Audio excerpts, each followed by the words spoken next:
J'ai mon cheval et c'est mon cheval qui est mon mari. Et on accepte, oui, je couche avec mon cheval. Oui, la poule qui est chez moi là, qui crie tout le temps là, matin, midi, soir là, c'est ma femme. C'est parce que je l'encule. Tout le temps que vous entendez le cri de la poule. Homme ira avec homme, femme avec femme, tout ce qu'il y a comme conneries là. Il faudra maintenant ajouter à cela le fait que nous aurons le droit, maintenant il faudra que vous légalisez le fait que nous ayons le droit de coucher, d'aller au lit avec nos animaux. Hein? Fêter Noël pour quelle raison? Si je suis chrétienne, je dois fêter Noël pour quelle raison? Pourquoi dois-je fêter Noël? Pourquoi dois-je considérer la fête de Noël? Alors, tout de suite, nous avons notre verset d'ancrage qui est tiré du livre d'Ésaïe, Ésaïe, le chapitre 7, verset 14. Je lis. C'est pourquoi le Seigneur lui-même vous donnera un signe. Voici, la jeune fille deviendra enceinte. Elle enfantera un fils et elle lui donnera le nom d'Emmanuel. La fille là m'intéresse, hein? On dit, et elle lui donnera le nom d'Emmanuel. Pour ceux qui ont suivi la méditation d'hier, ils ont pu constater que je l'ai fait étant en colère. Parce que il y a le président Emmanuel Macron qui décrète dire que dorénavant, on ne veut plus entendre quelqu'un prononcer le nom de Noël. Que personne, plus personne, si jamais on t'entend et prononcer le nom Noël, c'est en France, tu prononces dorénavant le nom Noël, on te donne une amende de 350 €. Et quelqu'un a demandé, c'est dans les commentaires, quelqu'un a dit, mais moi je m'appelle Noël, ça voudra dire quoi? Je n'ai pas d'autre nom, je fais comment? On fait tout pour effacer le nom de Dieu, alors que lui-même, il s'appelle Emmanuel. On dirait qu'il ne connaît pas la signification de son nom. Il s'appelle Emmanuel. Emmanuel veut dire quoi? La fin du verset que nous venons de lire dit, elle enfantera un fils et elle lui donnera le nom d'Emmanuel. Vous voyez, nous devons nécessairement fêter Noël. Pour ceux qui ont suivi hier, j'ai dit pourquoi. Tout part de Noël. Si je suis chrétienne, ma chrétienté a commencé à partir de Noël.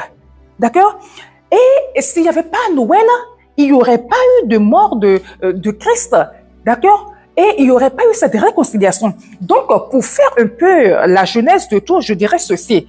Dieu a créé ce monde-là, il a créé le jardin d'Éden, il a créé, tout le monde connaît cette histoire, voilà, l'historique de la création du monde, tout le monde, bon, ceux qui s'y intéressent, les chrétiens, d'accord, il a créé le jardin d'Éden, il a mis Adam dedans, il a mis sa femme dedans, il a dit, vous pouvez tout utiliser sauf ce arbre particulier-là, ne vous approchez pas de ça. Alors le serpent est venu entre-temps, d'accord, et a usé de ruse pour faire manger la pomme à Ève. Et Ève, à son tour, l'a fait manger à son mari. Après, quand Dieu est venu, il s'est fâché. Oui, il s'est fâché. Il les a fait sortir du jardin d'Éden. Et dorénavant, depuis ce instant-là, il y a une séparation entre l'homme et Dieu. OK? Et l'homme est mort spirituellement.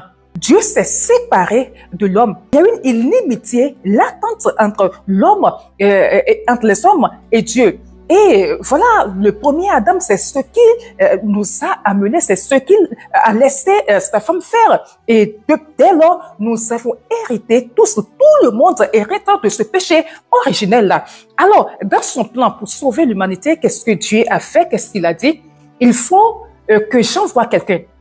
D'accord, il faut que j'envoie un second Adam. Le premier Adam a tout gâté. C'est pas le projet que j'avais fait sur eux. C'est pas ce que moi je voulais faire d'eux. D'accord, donc il a déraillé, il a quitté mon plan. Donc il faut maintenant envoyer quelqu'un d'autre pour réparer les choses, pour réconcilier les hommes avec moi. Quelqu'un qui ira, qui leur parlera de moi. S'il l'accepte, là on va se réconcilier là. Ça va permettre aux hommes qui se sont séparés de moi de se réconcilier avec moi. Si il l'accepte, c'est comme ça que Jésus est venu au monde. Et je m'arrête ici pour dire ceci. Il y a certains chrétiens, pas chrétiens, certains musulmans qui doutent de ça et qui vous font douter de ce que Jésus est.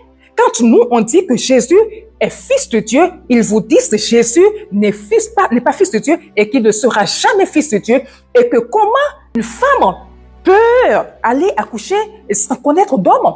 Pour eux, il n'y a pas une loi autre que celle que Dieu a mis là, quoi. Pour Dieu, ou selon ce qui se passe dans la normalité, c'est que l'homme et la femme s'accouplent. Ils vont ensemble. Après, il y a une grossesse qui survient. Et après, la femme, elle tombe enceinte. Tout le monde se rend compte que la femme, elle est enceinte. Voilà, de tel monsieur, de tel homme. Et après, elle accouche. C'est ce qui se passe. C'est ce que Dieu a établi. Et pourquoi est-ce que Dieu ira à l'encontre de ce qu'il a établi? Pourquoi Dieu va faire autre chose que ce qu'il a établi? Que ça ne peut pas arriver. Moi, j'en ai entendu des gens rire de nous. C'est un rire de nous. Il ne faudrait pas que leur raillerie, que leur critique, que leur rire vous fait douter de ce que Jésus est. Il y a une femme ivoirienne qui n'a pas eu d'utérus. Elle est passée partout. Les médecins ont déclaré qu'elle ne peut pas avoir d'enfant et c'est normal. Et elle n'a pas d'utérus. L'enfant va rester où? Qu'est-ce qui va garder l'œuf, l'embryon en question? Et c'est déclaré, les photos, tout et tout, les expertises, contre-expertises, c'est qu'elle n'a pas d'utérus et par conséquent, elle ne peut pas avoir d'enfant. Alors, cette femme qu'on a déjà déclarée stérile, elle a accepté son état, le mari aussi a accepté son état. Comment se fait-il que cette femme a eu 9 enfants? Elle est venue ici au Bénin, ici témoigner. Une femme qui n'a pas d'utérus a eu 9 enfants. Une fois, on a eu à faire l'échographie et on a vu comme une main comme ça qui tenait l'utérus en question. Ça a quitté où? Dieu est mystère. Dieu, il nous dépasse. C'est Dieu qui nous a créés. Il a tout fait. Il nous a donné notre respiration. Jusqu'aujourd'hui, aucun homme n'est arrivé à mettre le souffle dans un autre homme. Les gens meurent, ils sont milliardaires. On ne peut pas acheter leur souffle parce que c'est au-delà de la capacité des hommes. C'est Dieu qui l'a fait. Donc, Dieu qui nous a créés, ne peut-il pas mettre un embryon dans le ventre d'un enfant? C'est ce qu'il a fait pour Marie. OK? Donc, ne doutez jamais de Jésus. Non, ne les écoutez pas. Je reviens à ce que je disais pour dire, Dieu, là, a envoyé Jésus pour réconcilier les hommes avec lui. C'est pourquoi il dit dans le passage de Jean 3, Jean 3, 16, qui dit ceci, « Car Dieu a tant aimé le monde qu'il a donné son Fils unique, afin que quiconque croit en lui ne périsse point, mais qu'il ait la vie éternelle. » Dieu, en effet, écoutez, n'a pas envoyé son Fils dans le monde pour qu'il juge le monde, mais pour que le monde soit sauvé par lui. Jésus est venu, c'est pour nous sauver. Jésus est venu pour sauver vous et moi. Jésus est venu pour te sauver de ton état de péché. Alors, tout à l'heure, je donnais l'exemple d'Emmanuel Macron qui dit que dorénavant, si quelqu'un prononce le nom de Noël, que la personne sera amendée à 350 €. Vous comprenez? Est-ce que vous ne voyez pas une ressemblance entre ce qu'il a dit là ou entre ce qu'il fait depuis qu'il est nommé là? Parce que à son arrivée au pouvoir, il a interdit qu'il y aura plus de crèches. C'est-à-dire les crèches que les gens mettent au niveau des églises, au niveau des écoles et tout pour signifier que Noël arrive, pour signifier, pour faire savoir aux enfants que oui, il y a Jésus qui est venu dans ce monde-là pour raconter l'histoire à leurs enfants. Il les a annulés. Il a dit qu'on ne veut plus les voir, donc tout est annulé. Les arbres de sapin, on ne veut plus les voir. Si vous devez en avoir, ça va être dans les chambres. Mais tout endroit public, on ne veut plus les voir. Donc, il essaie, depuis qu'il est là, de combattre tout ce qui porte le nom de Noël, tout ce qui peut amener les gens à se questionner, tout ce qui peut amener les gens à prononcer le nom de Jésus, à penser à Jésus. Il essaie de tout balayer. Alors, le summum, c'est ce qu'il a dit récemment, je ne veux plus que vous prononcez le nom de Noël. Pourquoi? Parce qu'il sait que quand ça va continuer, les gens vont toujours se poser la question, mais Noël, c'est quoi? Qu'est-ce que ça retient? En fait, qu'est-ce que ça nous donne, Noël? Et on va leur expliquer que Jésus est venu donner sa vie pour les pécheurs, pour réconcilier les hommes avec lui, pour que quiconque lui donne sa vie à Jésus ait la vie éternelle, pour que quiconque donne sa vie à Jésus ait la victoire sur le monde. quitte le joug du diable et se retrouve dans le royaume de Dieu. Il ne veut pas ça. C'est pourquoi il utilise ses élites, il utilise ses agents pour interdire les choses, pour effacer le nom de Jésus. C'est pareil. Lorsque vous faites la comparaison entre ce qu'il fait là et ce que Hérode a fait dans Matthieu 2, Matthieu 2,16, le même diable a inspiré Hérode pour lui dire, mais attends, tu sais, on vient de te dire qu'un enfant est né, roi, d'accord? On vient de te dire qu'il est né. Alors, ce que tu dois faire, c'est ceci, tu vas te mettre à la trousse de tous les enfants, tu vas tu envoies tes agents, tuer tous les enfants de 2 ans et moins. Des bébés jusqu'à 2 ans, puisqu'il ne sait pas exactement quel âge l'enfant a. Alors, comme l'information vient de tomber dans mes oreilles, c'est ce qu'il s'était dit, là, je commence à tuer tous ces enfants-là. Peut-être qu'il vient de naître, peut-être qu'il est né il y a 1 mois, 2 mois, que sais-je. Donc, pour bien nettoyer, pour bien faire le travail, pour faire en sorte que ce Jésus ne grandisse pas et ne devienne pas ce qu'il doit devenir et ne vienne pas accomplir l'œuvre de la réconciliation, il faut, même si c'est vrai aussi qu'il crée aussi pour son siège, il y a aussi ce point-là qu'il ne faut pas occulter. C'est le diable, c'est Satan qui est venu lui inspirer tout ça. Donc, il faut raser tous les enfants, tuer TikTok. Il faut faire partie tous les enfants, hein, il faut éliminer tous les enfants de 0 à 2 ans. Comme ça, il est tranquille. OK? Tout. Vous voyez la comparaison entre ce qu'il a eu à faire dans le temps et ce que ces gens-là font, surtout ce Emmanuel Macron-là, le support de... Je vous laisse finir ce qui reste. Ce gars, c'est le support de... Tout le monde sait, depuis qu'il est là, on a vu tout ce qui se passe là. On voit tout ce qui se passe. Un antichrist notoire. Et ce monsieur-là, ce président-là. Et je disais hier que j'espère que nos chefs d'État africains seront bien intelligents. Ils sauront quoi faire. Ils sauront se garder pour ne pas accepter qu'ils viennent imposer leur façon de voir et qu'ils viennent imposer cette chose-là, cette infamie-là aux Africains. Parce que quand ça commence là-bas, après on vous dit, oui, pour avoir de l'argent, il faut accepter, il faut tout accepter. On vient vous les imposer. On ne veut pas de ça. Ici, non.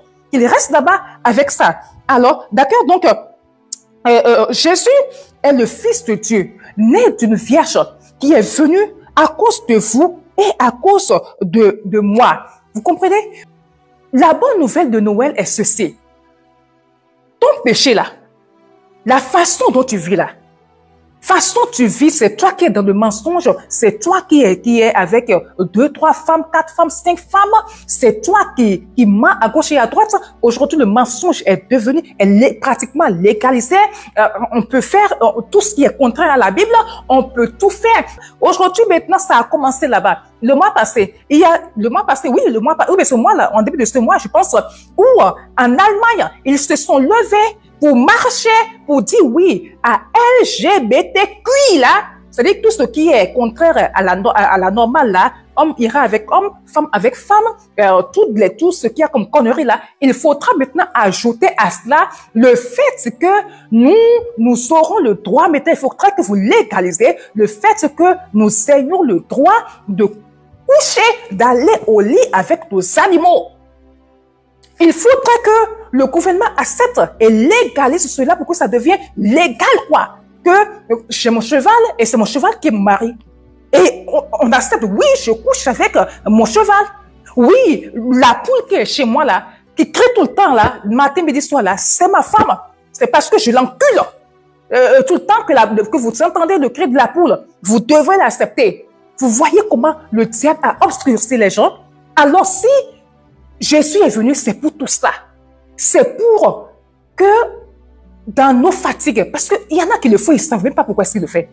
Il y en a qui le font, qui sont dans ces choses-là, ils sont fatigués par nos nouvelles manières de vivre. Il y en a qui disent, oh là là, moi je ne suis pas, j'ai pas de péché, moi je ne fais rien à quelqu'un. Je vis sainement, je respecte les gens. Il ne s'agit pas de ça. Même si il n'y a pas cette personne-là qui n'a pas de péché. Même nos façons de regarder, il y a péché dedans. Dans nos cœurs, nos pensées, tu n'as pas besoin d'aller finir avec la vie de quelqu'un, de mentir sur quelqu'un pour dire que non, même nos simples faits, nos façons de regarder même. Nous avons hérité du péché d'Adam et d'Ève. Même si un enfant naît aujourd'hui, cet enfant a ce péché originel-là. Cet enfant a ça en lui. Et tant que c'est comme ça, tant qu'on est séparé de Dieu, on ne vit pas la chrétienté. On ne vit pas cela. Il y a que, je vais toujours dire que, il y a que ceux qui ont vécu des choses qui peuvent attester de cette chose-là. On en dit ceci, il y a les Ivoiriens qui disent, ce que tu n'as jamais vécu, faut pas dire que ça n'existe pas. Ce que tu n'as jamais vu, faut pas dire que ça n'existe pas. Ce que tu n'as jamais entendu, quand les gens en parlent, ne dis pas que ça n'existe pas. Si nous parlons, je suis venu m'asseoir, personne ne m'a forcé, et je suis venu m'asseoir pour dire que la Bible est vraie, pour dire que ce qu'on dit là, que c'est une réalité, c'est parce que je l'ai vécu, c'est parce que je l'ai expérimenté, et c'est parce que je sais, ma conclusion, c'est qu'effectivement, Jésus est vraiment venu pour nous réconcilier avec le Père. Quand on n'est pas avec lui, on est dans nos désordres. Vous savez, lorsque vous allez dire à quelqu'un, c'est pas bon, par exemple, je vais vous donner un exemple, c'est pas bon de forniquer. C'est pas bon d'aller de gauche à droite. Tu vois une femme aujourd'hui, tu vois Jacqueline, tu vois Jean, tu es si. Ça ne te dit absolument rien. C'est normal parce que tu n'as pas l'Esprit de Dieu. Quand on a l'Esprit de Dieu en soi, ces choses-là sentent. Ces choses-là, on a horreur de ces choses-là. C'est pas par sa propre force, on ne le fait pas par nos propres forces, mais l'Esprit de Dieu qui est en nous là, nous fait haïr ce qui n'est pas bien, ce qui ne lui plaît pas, ce qui n'est pas de Dieu. Vous comprenez? Mais si vous ne l'avez pas, vous êtes à l'aise. Il y en a qui battent chaque jour, ils peuvent sortir avec 5, 10 femmes. J'en ai vu, j'en ai connu. Là, on ne me raconte pas, hein. J'en ai vu. Une journée, près de 8, 10 femmes. Et une sort, l'autre entre. Une sort, et il n'a même pas honte. C'est pour lui, il est fier de ça, quoi. Il est fier, c'est des requins qu'il battent. Que Dieu ne fasse que vous ne soyez jamais victime de ces gens-là au nom de Jésus. Vous ne serez pas victime d'eux. Vous serez dans leur cahier de liste. Tel est passé, tel jour, il est passé, je suis passé par tel. Vous ne serez pas dedans au nom de Jésus. D'accord? Donc, pour eux, c'est une fierté. Mais non, c'est parce qu'ils n'ont pas Jésus en eux. C'est parce qu'ils ne se sont pas encore réconciliés à Jésus. C'est parce qu'ils n'ont pas encore donné leur vie à Jésus. Jésus est venu pour toi. Si tu sens, si tu sais que tu vis comme ça, si tu sais que tu vis, tu mènes une vie de désordre. Tu es à gauche, tu es à droite. Aujourd'hui, les filles, elles ont chéri 1, chéri 2, chéri 3, chéri 4. Mais pourquoi tout ça? Parce qu'elles ne savent pas que Jésus a déjà donné sa vie pour eux. On vit de cette façon-là, c'est pas bien. Et on est coupé de Dieu. Quand on vit dans cet état-là, on est coupé de Dieu. C'est pourquoi quand tu dis aux gens, mais est-ce que vous savez que vous n'avez pas besoin des marabouts, vous n'avez pas besoin des féticheurs, que vous-même par votre bouche, vous pouvez décréter des choses pour que cela arrive? Ils n'y croient pas parce que ça ne leur arrive jamais. C'est normal que ça ne vous arrive pas. Parce que tout commence par la naissance de Jésus. Tout commence par l'acceptation de la naissance de Jésus. Tout commence par la conscience la pleine conscience de ce que Jésus est venu faire pour nous. Une fois que vous donnez votre vie à Christ, ces choses-là vous laissent. Personne ne vous force même. C'est-à-dire, le Saint-Esprit vous donne une force là. Vous haïssez tout ce qui est mal.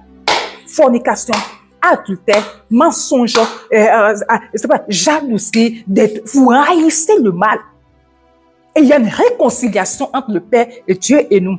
Et désormais, on vit la vie de Dieu. On voit les choses telles que Dieu les voit.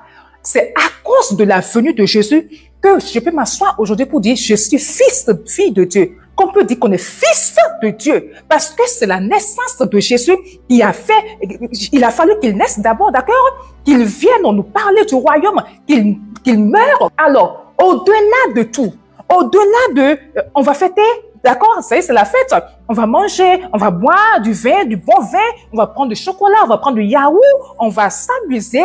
Et pour les Européens, comme je l'ai dit hier, la fête de Noël, c'est la fête, c'est le jour où les gens qui se sont perdus de vue pendant des années ou bien toute l'année se retrouvent autour d'une table. Et c'est ça, quoi, les cadeaux. Noël, c'est cadeau, Noël, c'est repas, Noël, c'est retrouvailles. Mais sachez que Noël, au-delà de tout ça, c'est Jésus est venu donner sa vie pour moi, afin que je puisse me réconcilier, parce que dans mon état actuel là, je suis séparé spirituellement de Dieu. Et quelqu'un qui est séparé de Dieu ne connaît pas les choses de Dieu, ne connaît pas les mystères divins, ne connaît rien de tout ce qui est mystère, tout ce qui est spirituel. Ça les dépasse. Même quand tu leur parles de ça, ils sont hébétés. Vos yeux sont fermés. Lorsque vous n'êtes pas réconcilié avec Christ, lorsque vous êtes séparé de Dieu, vous ne voyez rien. Les autres voient des choses dans le monde spirituel. Les autres disent des choses qui vous semblent impossibles. Mais c'est normal. Ce qu'il faut faire, les conditions à remplir pour que cela vous arrive, vous ne voulez pas les remplir. D'ailleurs, déjà, même vous n'acceptez pas ces conditions et en plus, vous ne voulez pas les remplir. Donc, c'est normal. Vous voyez, c'est normal. OK? Donc, au-delà de tout ça, fêtez Noël. Joyeux Noël à vous. Vivez bien, amusez-vous bien, mais n'oubliez pas l'essentiel qui est que Jésus est venu me réconcilier, vous réconcilier avec Dieu. Est-ce que vous voulez faire partie du royaume de Dieu? Est-ce que vous voulez vous réconcilier avec Dieu? En ce jour, je vous invite à remettre vos vies entre les mains de Jésus. Je vous assure qu'il n'y a que du bien. N'écoutez pas les conneries que les gens racontent sur les réseaux sociaux. N'écoutez pas tout cela.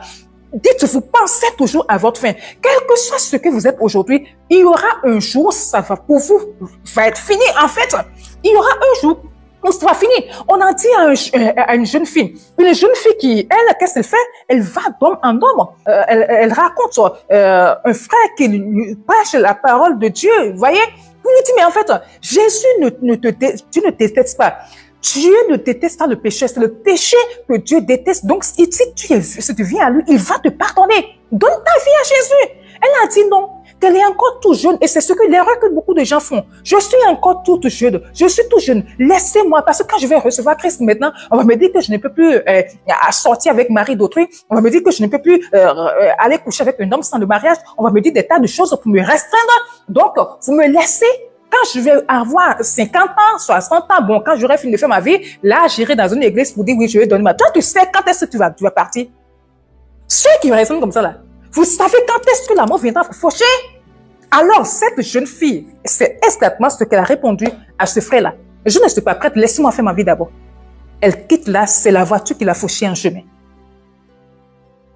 C'est quoi? C'est la voiture qui l'a fauchée en chemin. Ne me posez même pas la question de savoir où est-ce qu'elle va se retrouver. Vous le savez. Pour ceux qui sont conscients de ce que je suis en train de dire là, vous savez, là, Dieu lui a donné une chance ultime pour lui envoyer ce frère-là. Mais elle a dit non. Elle a dit non. Et vous allez constater que la plupart des gens, surtout la plupart des gens, surtout lorsque leur mort s'approche, ils sentent leur mort imminente, ils font tout pour se réconcilier. Ils commencent à chercher Dieu. J'ai menti ou bien j'ai pas menti? Ceux qui sont là, ceux qui me suivent là, est-ce que j'ai menti ou j'ai pas menti? Parce que je suis en train de parler sur live. Il faut que je vous pose des questions. Après tout, c'est un live. Ce n'est pas un show. Est-ce que j'ai menti? S'il vous plaît, répondez-moi. Merci, monsieur Accusé, merci. Ils vivent, ils font tout ce qu'ils veulent. Ils font tous les désordres de ce monde-là. Ils vont sortir avec leur enfant. J'ai vu un la dernière fois qui a pris enfant, jeune fille de 14 ans dans voiture. Lui, il a déjà plus de 60 ans. Jeune fille de 14 ans. Ce que, si on fait à son enfant, il va refuser, il va enfermer la personne qui va le faire à son enfant là. Il fait ça avec vite teinté. Il met un bébé des enfants là, il met dedans. Il va avec dans les CP. D'accord? Ils vont faire, qu'est-ce qu'il ne faut pas? Des tas d'énormités que les gens commettent, surtout ces gens que nous voyons dans nos sociétés, que nous restons, c'est ça, tout le monde fait comme ça. Allez savoir ce qu'ils font. Si Dieu ouvre vos yeux sur ce qu'ils font, mais non, attendez, vous allez vouloir les cacher sur eux en fait, d'accord? Et ces gens, lorsqu'ils sentent que leur mort s'approche, c'est ça, peut-être que vous n'avez pas été à côté des gens, les voir partir, d'accord? Des instants avant leur mort. Il y a un regret, vous sentez qu'il y a un regret en eux. Et ils commencent à chercher Dieu. Pour ceux qui sont catholiques, il faut chercher à ce que leurs parents fassent que les parents amènent un prêtre pour leur donner quoi? Comment ils appellent ça? Ultime ensemble, comment vous appellent? J'ai oublié le nom. Ultime ensemble, comment vous appellent ça? Il y a une onction là, que le prêtre vienne leur donner ça pour eux. Parce que pour eux, ils pensent que c'est ça qui va arranger les choses. Pour eux, dans leur tête, là, c'est que quand on te fait ça, c'est que tes péchés sont pardonnés. Là, tu peux vivre, tu peux bien mourir. C'est faux! Tu vas mal mourir. Il n'y a pas une onction qui va effacer tes péchés. Dans la Bible, là, ce que tu as semé là, ce que tu as semé là, c'est ça que tu vas récolter. Ce que tu as semé, c'est ça que tu vas récolter. Il faut faire, on ne te refuse rien. Je dis, le Saint-Esprit, Dieu ne force personne. Il te surgit des choses. Il envoie des gens te parler. Pourquoi? Pour que le dernier jour, pour qu'au jour de jugement, tu ne dises pas, je ne savais pas. Tu ne dises pas, je ne savais pas. Il va te dire, tu le sais, le 24 décembre 2024, tu te rappelles, tu étais sur une live. Il y a ma fille là, Idriss Kayode, la Stéphane Kayode, elle était sur une live. Elle était en train de t'inviter à remettre, à donner ta vie à Jésus, à changer ta vie, à sortir de la manière vaine de ta vie vaine, à sortir de tes péchés, à laisser tes péchés. Il va te le rappeler. Tu étais sur le live. J'ai utilisé ma bouche pour te parler, mais tu as refusé de donner ta vie. Alors, de quoi est-ce que tu me parles? Souvenez-vous de l'histoire dans la Bible du riche et de Lazare et du riche. Alors, ils se sont retrouvés quelque part. Il y a un abîme qui les sépare. Lazare quelque part, le riche quelque part. Et lui, il était riche, il vivait comme il voulait ici. Et là-bas, quand ils se sont retrouvés, qu'est-ce qui s'est passé? Je ne vais pas jouer. Alors, c'était comme ça. Il demande à l'autre de venir prendre de l'eau pour venir mettre ça, le Suisse, pour qu'il puisse se désaltérer. Eh ben, non, non, non. On dit, mais c'est impossible. Il y a un abîme qui vous sépare. Il ne peut pas se retrouver là où tu es. Tu ne peux pas te retrouver là où il est là-bas. Et il dit à Ocho, je dis à Ocho, là, c'est moi qui l'a ajouté, à Ocho, il s'est rappelé de ses frères qu'il a laissés. D'accord, qui sont encore vivants. Dites-moi, envoyez quelqu'un. Allez leur dire que c'est la réalité. Envoyez quelqu'un dans ma maison. Dites-leur qu'effectivement, dites-leur que c'est la vérité. Que tout ce qu'on nous disait là, qu'on nous dit que les gens de Dieu, les hommes de Dieu nous disent là, c'est la vérité. Qu'est-ce qu'on lui a répondu? Ils ont dit non. Ils ont, si je dois paraphraser, ils ont leur pasteur là, ils ont les servants de Dieu, ils ont les servants de Dieu, ils ont les prêtres, ils ont les gens qui leur parlent de moi, qui leur proposent d'accepter Jésus, mais ils refusent. Donc, on envoie personne là, qu'ils écoutent ceux qui sont là. Qu'ils fassent quoi? Qu'ils écoutent ceux qui sont là. Donc, je reviens pour dire, toutes ces personnes-là, vivez comme vous voulez. Mais les derniers moments là, eux-mêmes, ils savent que leur vie a été une vanité. Ils se rendent compte de l'énormité, de la mauvaise façon de la façon dont ils ont vécu et ils commencent à rechercher Dieu. C'est les derniers jours qu'ils commencent à rechercher Dieu. D'accord? Et si vous êtes dans le cas, vous pensez que c'est l'ultime onction, mais comment vous appelez là? C'est ça qui va effacer votre péché là. Vous mentez! Il y a d'autres aussi qui pensent que quand ils vont mourir après, avant de mourir, ils vont laisser 1 million, 2 millions, 3 millions pour que l'argent, pour que leur enfant puisse demander messe matin, midi, soir, jusqu'à ce que les 3 millions, mais les 1 million, je dis n'importe quoi, hein, jusqu'à ce que l'argent finisse comme ça, qu'on va beaucoup demander de messe, comme ça, là, Dieu va les accepter, comme ça, oui, ils iront au paradis. C'est faux! Je dis, c'est faux! Si ça vous énerve, ben écoutez, que ça n'a qu'à vous énerver. Si ça vous énerve, si ça énerve quelqu'un, la personne n'a qu'à quitter le live. Si ça énerve quelqu'un, la personne n'a qu'à aller prendre sa Bible. C'est parce que vous ne voulez pas lire vos Bibles. Lisez vos Bibles. Lisez la Bible. Alors si dans ce livre, il y a des gens qui veulent recevoir Jésus en ce jour, s'il y a des gens qui veulent se réconcilier avec Dieu au travers de la naissance et de la mort de Jésus, alors fermez vos yeux et dites ceci. Père, je te remercie du fait que tu as pensé à moi. Sans cette venue de Jésus, je serais séparé de toi pour toujours. Mais Jésus est déjà venu accomplir l'œuvre qui va me réconcilier avec toi. C'est moi qui suis resté pendant longtemps éloigné de cela. Alors aujourd'hui, j'accepte ce fait-là. J'accepte ce que Jésus est venu faire pour nous. J'accepte que Jésus est ton fils. J'accepte qu'il est venu me réconcilier avec toi. Il est venu donner sa vie afin que si je crois en lui, que j'ai la vie éternelle. Je remets ma vie entre tes mains. Que je remets mes péchés entre tes mains. Je reconnais que je suis pécheur. Prends pitié de moi. Pardonne mes péchés. Pardonne-moi mes péchés. Je crois en la naissance de Jésus. Je crois à tout ce qu'il est venu faire pour nous. Ouvre grandement tes bras et reçois-moi et viens habiter en moi. Au nom de Jésus-Christ de Nazareth, tu as fait cette prière-là. Amen. Du moment où tu as fait cette prière, du fond de ton cœur, on ne t'a pas forcé. Tu l'as fait de tout cœur, consciemment. Sache que cette réconciliation-là, elle est faite. Et ce qui est bizarre, c'est que les gens pensent qu'il faut un long protocole. Les gens pensent qu'il faut du tapage. C'est une prière simple d'une phrase qui va te réconcilier. C'est une fois qu'on ne t'a pas forcé et c'est toi-même qui as écouté la bonne nouvelle et que tu as pris la décision de venir à lui, simplement, je t'assure que là où tu es là, Jésus vient en toi. Jésus te réconcilie avec le Père et tu pars à nouveau, tu pars à zéro avec avec Dieu. Tu deviens son enfant. Ton esprit viendra habiter en toi et te conduire. Alors, une fois que tu as fait cette prière-là, si tu ne cherches pas une communauté, d'accord, où aller, tu vas retourner dans ton ancien, c'est pas, mode de vie là, tu vas retourner dedans. Si je sais, tu retourneras dans tes vomis. Quand on reçoit Jésus, on vomit certaines choses. Il y a des choses qui vont vous laisser, des familles qui vont vous laisser, des événements qui vont vous laisser. Parce que dorénavant, vous n'êtes plus les mêmes choses. D'accord? Donc, eux-mêmes, ils vont partir de même. Si tu ne parles pas, eux-mêmes, ils vont s'éloigner. Des choses vont te laisser. Tu vas laisser des choses. Mais pour être encouragé, il faudra que tu cherches une communauté. Moi, j'ai toujours dit que je n'ai pas d'église. La sœur Kayode n'a pas d'église. Je ne fais pas te dire de venir dans mon église. Moi aussi, j'ai une église où je vais. J'ai aussi un pasteur. Les dimanches, je vais aussi à l'église. D'accord? Donc, je n'ai pas d'église à te dire, je sais pas, j'ai d'église à t'indiquer, mais je n'ai pas à te demander de venir là où je vais. OK? Maintenant que tu as reçu le Christ, le Seigneur, cherche. Je suis insiste dessus. Cherche une bonne église, cherche une bonne communauté. Fais attention, ne va pas dans les communautés des gens, des magiciens qui savent que s'ils ne mettent pas le nom de Jésus devant, ils n'auront pas de clientèle là. Ne va pas, que le Seigneur te guide, te dirige. Ne va pas te retrouver chez ces personnes-là, dans la boutique, dans les trucs, je sais pas, le centre de commerce de ces personnes-là. Cherche une vraie église. Maintenant, si tu ne sais pas quelle vraie église là où tu peux aller, entre dans mon inbox, je vais t'indiquer des endroits, mais ça ne sera jamais dans ma communauté. Ça ne sera jamais, je veux dire, il faut jamais dire jamais. Je sais pas, hein, je vais pas te dire de venir là où je vais. Je vais te citer des noms, d'accord? Il y en a plein. Je vais te citer des noms et tu vas choisir selon ce que tu veux, selon ta localité, d'accord? Alors, merci, joyeux Noël à vous.